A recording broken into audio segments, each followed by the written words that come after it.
fossil, we finally resolved the fact that we can live without fossil fuels, that there are alternatives and they're feasible, they're also financially feasible. So there's no more excuses from our developing country governments, I use this term in quotes, that our right to develop gives us the right to buy time and still produce coal and be dependent on coal. That's already out the window. No? There are feasible alternatives and it's possible. So what about mining? What are our alternatives? Are we saying no mining completely? What does that mean? What do we do? Is it enough to recycle whatever has already been produced? I don't know. I don't know. I'm not an expert on the mining question, but that's some of the things that we need to look at, and then to look at in terms of the geopolitics, to look at the global value chain of mining companies and how do we defeat them, the companies, not just local sites, not just to get in the Philippines we call it style bombero. Bombero are firefighters, no? We cannot just keep putting out fires where they are, which is the local projects, because they just simply move to another area. No? So we need to be able to have those take those questions seriously in developing strategy. Just the last 2 points. First, to say that when we say we really need to seriously rethink our alternatives, it is also to say that while ending capitalism brings us a long way towards ending extractivism, it's not a guarantee that it will fully end. No? The socialist experiments showed us that very clearly. That extractivism, mining, foolish disregard for nature can go on even under a worker's state or economy. In much the same way, the end of patriarchy. Certainly the end of capitalism will bring a long way to the end of patriarchy, but it is not a guarantee that it will fully end. We need to take it on comprehensively and fight it comprehensively and integrate it in our visions of alternatives. Otherwise, we won't win fully. And then just the last point. We discussed that we need to end with a sense of hope. Now, in our discussions yesterday in the open spaces, it seems that the challenges are so enormous. But let's not forget to also discuss our victories, big and small, and to look at each other, because that's where hope comes from. I've been asked, how do you maintain the optimism and the hope? And one of the main sources of that is the people I work with, the individuals, the collectives, and the movements. How we persevere despite huge odds. That is what gives us hope. Thank you. Thank you very much, Lydie. It's good to... It was brilliant. So we will have now some 20 minutes before 2, 25 minutes, in which I would like to open to the floor. It's of course engaging with the panel, but it's of course not just about making questions, because we are all together trying to search, to understand, and to deepen our understanding of what's going on. It's not enough a superficial understanding. We need to deep it. So each of us have something to contribute. But of course, the ones that want to raise questions or to make questions to the panelists are very much welcome. So we will take some interventions from the floor, and then we will come back to the panelists. I think the easiest way to do that, I'm not seeing people that can help with the mics, is that maybe you can, Brian? So thank you very much. So we have a first hand here, a second here.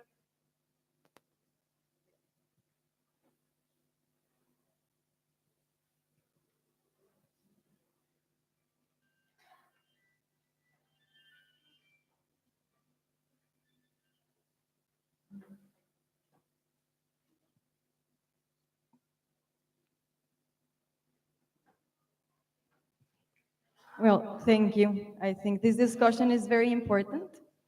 And I wanted to acknowledge the bringing up of key areas or key regions and ecosystems for the climate regulation like the Amazon. Because I am from Colombia and I work in the Colombian Amazon, and we are very worried as well for what is happening with the Amazon because of the importance of areas like the Amazon in the global climate regulation. We have seen that it is so key to keep the climate regulated, but at the same time, the Amazon is so vulnerable to changes. It has very fragile soil, and the only thing that can be there is the forest. That it has this beautiful metaphor on how life cycles from the exuberance of the forest to that the soil that needs the trees in order to sustain the forest. So I wanted to bring up the importance of thinking in terms of ecosystem connectivity. In order for these key large region ecosystems to continue to perform their role in the global climate regulation. And in this sense, indigenous territories and the recognition of the rights of indigenous peoples to their own territory and their own management of their traditional territory is key because they have been the ones that have been able to inhabit these regions for generations. And for them, it is not a matter of managing the ecosystem or nature, but they see themselves as part of the ecosystem. And they understand perfectly the ecological calendars and the cycles of the place they inhabit. They are completely connected to the natural world and to the living system that sustains them and sustains their livelihoods. So we have to think beyond protected areas. We have seen it is not possible to protect key ecosystems if we create small pockets of protected areas that are going to be isolated. The Amazon will not continue to perform its important role in the regulation of the climate if it is fragmented forest.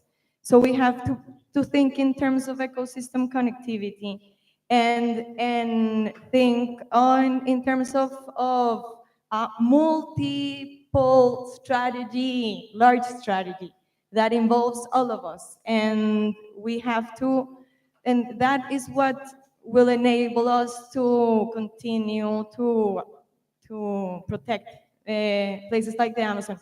And our countries, at least Colombia, has made very important steps in indigenous rights recognitions, but we're also in a political crisis. So I think it is a moment for us to fight for the decisions that have already been taken, for us to be able to continue to strengthen those rights recognitions and those environmental policies. Thank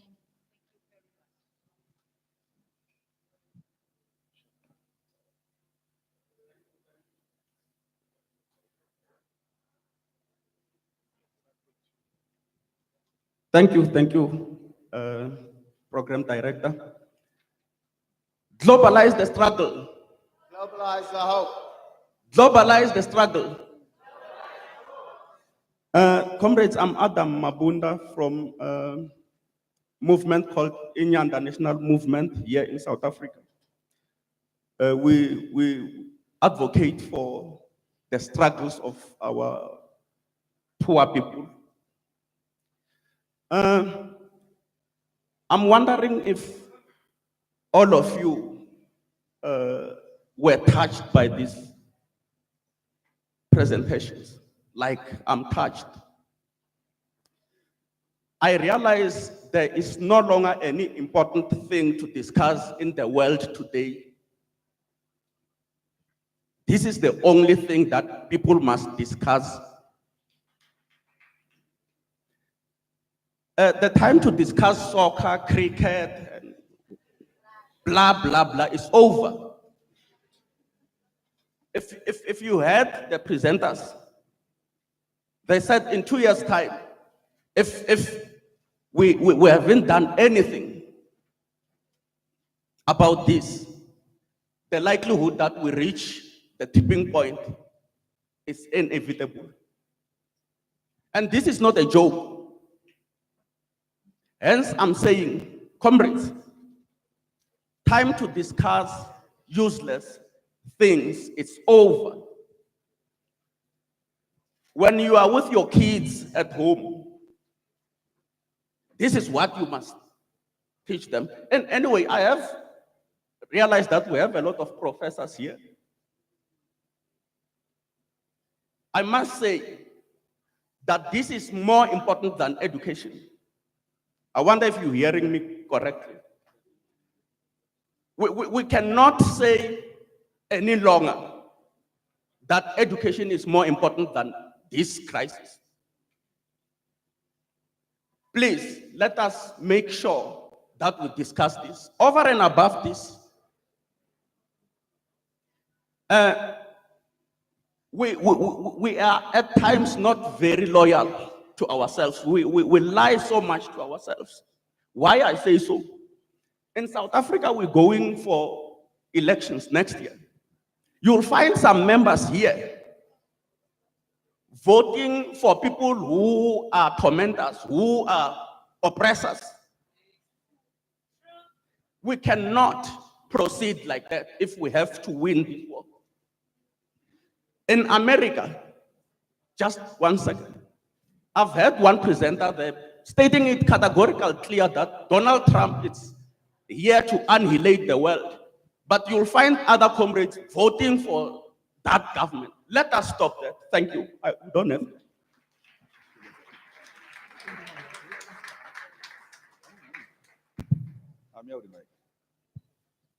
Thanks to the organizers for giving us this opportunity. I am Emmanuel Bundo from Sierra Leone. I am here with my colleagues. I work for the Network Movement for Justice and Development. I think we are here to re-identify and strategize our fundamental human rights as was established in 1948 almost by all of us here as a country. And as one of the speakers rightly mentioned, the right to life is key in this human race. And today, mining is seemingly becoming the Third World War, threatening the human race. We have no peace around the world as a result of mining activities. I have 3 questions for each of the panelists. From the comrade from Mauritius, I do like your legal analysis. So I want to know, in our efforts in activism, are we really pushing for legal rights, mining rights, environmental rights in our legislative framework? Because in advocacy, you need a baseline at which you can hold your government to account. And the only baseline you can hold your government to account is for you to advocate for your right to be legislated or in the Constitution. The lady from Philippines, what are the processes leading to the issuance of mining license in the Philippines? What process do you normally go through before a license is given to company? The America, beneficial ownership disclosure is a problem around mining. To know the true owners of this company is very difficult. We've suffered from that in 2014, Sierra Leone, when the fake owner of African Minerals, Frank Timis, duped our country. And by January 2020, that will be an AITI mandate that they are asking countries to push for beneficial ownership disclosure in state laws. So I really want you to advise or help as to how can this global platform help us identify the key players, key owners of these companies, so that as a global network, we can pile pressure from within and across the world. I thank you. Good afternoon, all. I'm Cynthia Bright from Nigeria, Niger Delta. I want to ask the comrade from, although he said he's not from there, and the lady from Philippines, they talked about global movement to be able to fight against capitalism and patriarchy.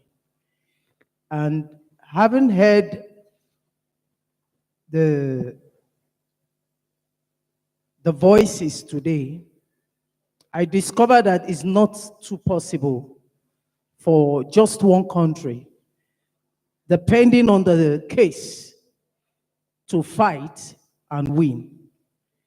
But if we come as a team, like today we are in South Africa, and yesterday, DRC Congo, they were talking about about the electricity problem they are having, and they said there's going to be a movement.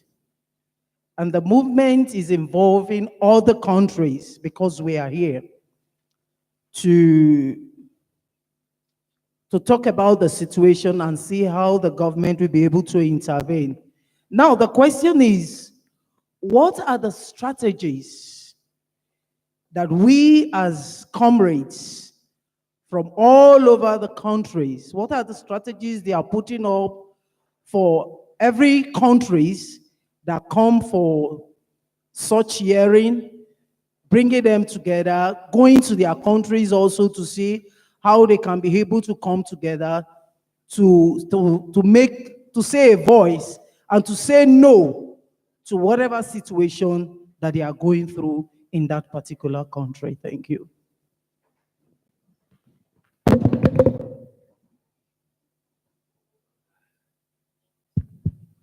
Bonjour, merci de m'avoir donné la parole. C'est Zidi Omar, de la coalition marocaine Justice climatique. Nous luttons justement sur le plan social et sur le plan écologique en coordination de 850 associations au Maroc avec 8 centrales syndicales. La situation que nous vivons, que vit l'humanité, je suis d'accord que le système qui domine le monde du point de vue d'exploitation et de notre façon de vivre et de consommation va avec la planète dans le chaos. Je crois que le rapport de la GIEC, le dernier rapport, est très clair. Le système que nous vivons, c'est un système de catastrophe. Je suis d'accord avec Madame de la Philippine qui a dit que la fin du capitalisme, ça ne veut pas dire qu'on pourra sauver la planète, mais je suis sûr, c'est avec la fin du capitalisme qu'on pourra trouver d'autres alternatives. C'est le post-alternative capitalisme qui doit régner. Nous sommes dans un système de dette écologique, dette financière, dette de développement, dette de mémoire du colonialisme et d'exploitation des humains.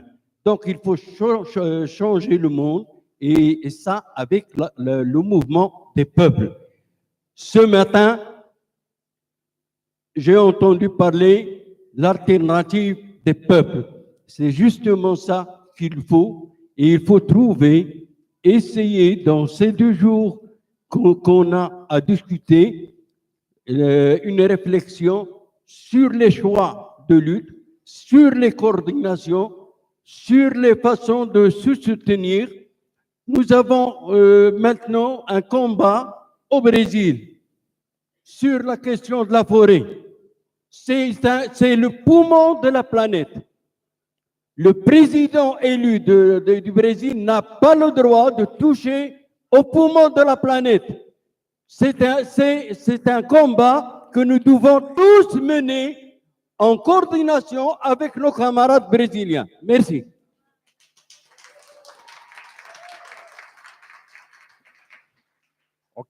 Thank you very much. My name is Andrew. I work with Resource Rights Africa in Uganda.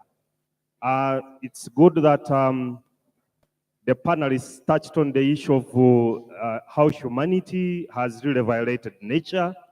And I think we've been conspirators in that. Of course, what we see going on in different parts of the globe.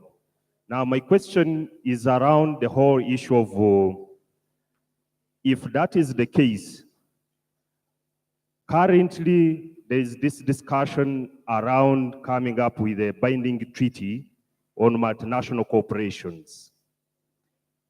I'm wondering from the panelists, do you see, of course, in this whole debate about the geopolitics and mining, we are seeing how other countries are trying to follow this process. Do you think that there is hope in that binding treaty? And what do we really need to do for us to ensure that if we get this piece of legislation, so to say, that it can provide us with some hope to ensure that our ecosystem is protected and respected? Thank you.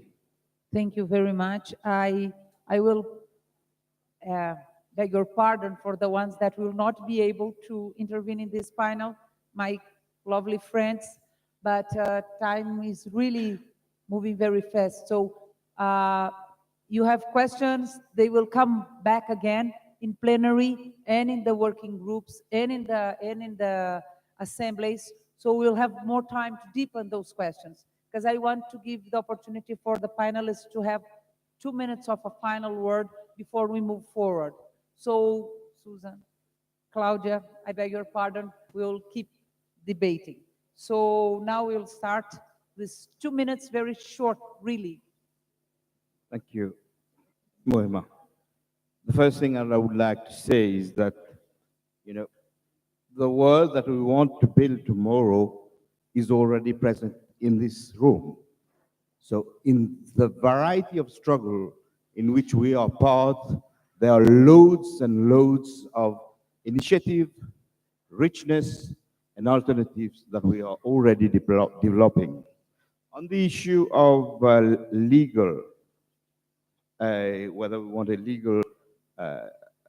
legal instruments or legal rights, I would say it's a political and social struggle to get new rights. For example, in Mauritius, we are struggling for the nature rights to be part and parcel of the constitution, and to specific like the ocean, the beaches, biodiversity, the fauna and the flora to be considered as a common.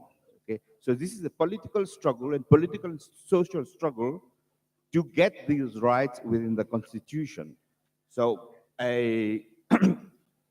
and I wish also to bring to your attention that there is actually presently a UN working group on the right of nature, in which many of our comrades are part of, including Pablo Solon and Vandana Shiva are part of this group. It's not called right of nature, it's living in harmony with nature, but it is an instrument that we can use as campaigning tools to transform and to get more drive to push in the concept of right of nature within our constitution. But this is a political and social struggle.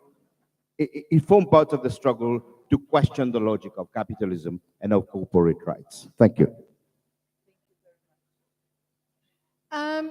Just 2 questions I'd like to address because it's only 2 minutes. The first question I'd like to address is the one about ending capitalism. I think I need to be very clear. We need to end capitalism. There's no question about that. We cannot solve all of these issues with the same system. It's not possible. But all I'm saying is that our previous notions that ending capitalism is going to solve everything, I think, has to be rethought very clearly and very fundamentally, because extractivism under a workers' economy owned by the state or socialized, or what we call socialism, is also possible. The remnants of patriarchal relations in a socialist order is also possible. So we need to address this consciously, purposefully, and comprehensively, because just ending capitalism is not enough. That's all I'm saying. The second question is about strategies, also the question about binding treaties. I think we need to consider two things in terms of strategy. Strategies that build and accumulate strength and power among people.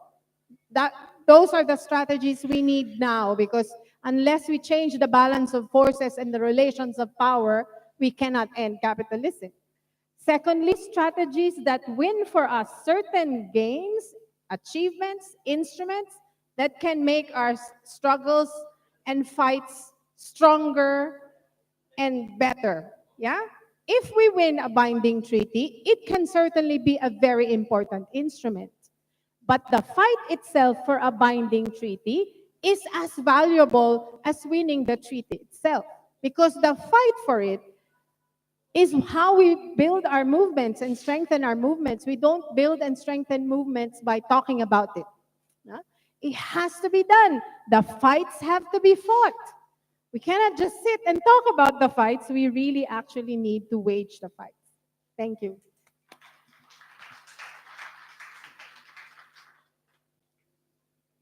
Just briefly, I think it's important to highlight the fact that in this struggle against colonial modernity and capitalism, there is no one single strategy that is going to solve our problems.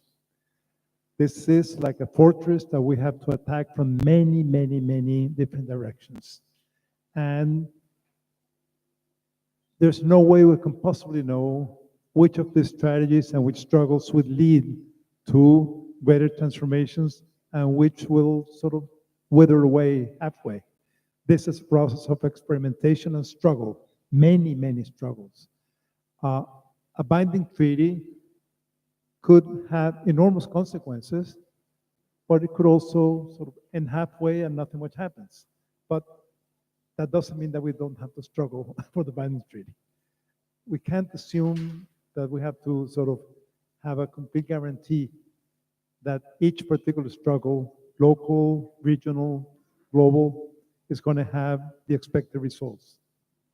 These are struggles that will feed into each other, accumulate, contribute to altering, as you said, the relational forces. And in different contexts, we will have different priorities. And these different priorities will lead to a great diversity of conflicts and strategies. And it is, if we can have feedbacks and integration and coordination that sort of builds upon this very diverse forms of struggle and not attempt to capture everything into one sort of central mode of struggle, I think that would be the best option. Thank you. I'd like to thank very much our panelists. I think it has been a brilliant discussion. Of course, we have not addressed all the questions. There are many others, many, many others. And it's good, because then we'll have time to deepen that in different occasions during the next 2 days. I would like, just before you leave the room, to remind some small things. First, in the afternoon, we will start the what we call the thematic assemblies. What is that? It's momentum in which we can deepen the discussion around some of the struggles that are already going on. So this is the major idea of the assemblies. It's the first contribution for us to have these global campaigns, global strategies that we started to talk about and we heard about from Ashok, Lidi, and Edgardo. So we need to build it from the ground. So we'll have 10 assemblies, as you have seen in your program. Those assemblies will happen in this building and 2 of them in the music factory. So we will have the first one on ecosystem and extractivism here in this room. We will have number 2, conflict, violence, and criminalization of social struggles upstairs in the second floor. We will have number 3, labor, health, and safety in the first floor. We will have the rights of nature, alternatives, cosmovisions, that is number 4, in the second floor upstairs. Artisanal mining, artisanal small-scale mining versus large-scale mining, number 5, in first floor. Then we have climate crisis in the second floor. Those are the big rooms.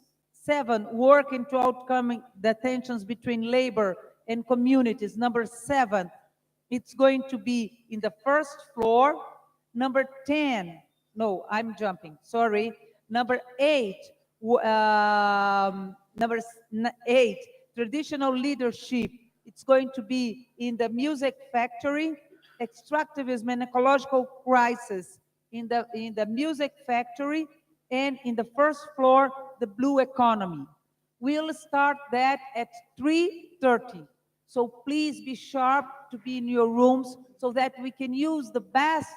That moment is a moment in which you can really deep and have good conversations. Second remind is that for lunch, we have several alternatives. We have South African food, curries, burger, Asian street food. We ask you to stand in the queue of the kind of food that you want. Please don't stay in the queues that you are not going to pick the food to allow it to go quick. For the debate in the afternoon, in the thematic assemblies, Samantha, that stands there, can help with translation.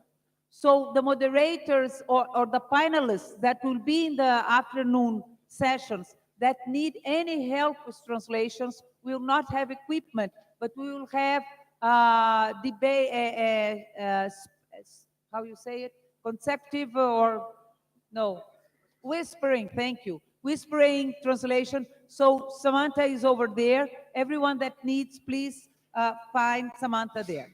Now, to go back and to before have lunch, we have an important announcement, and I invite Brian to guide us.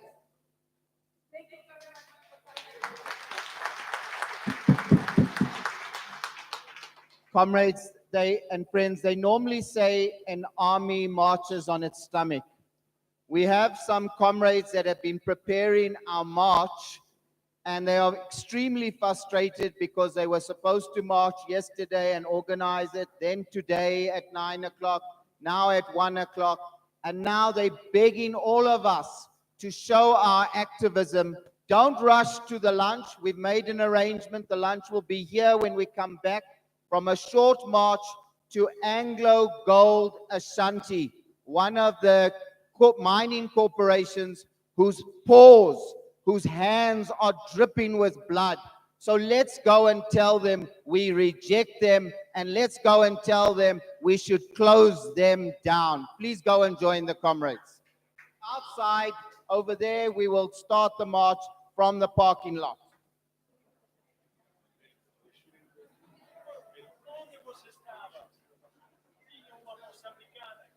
Please remember to return your translation equipment.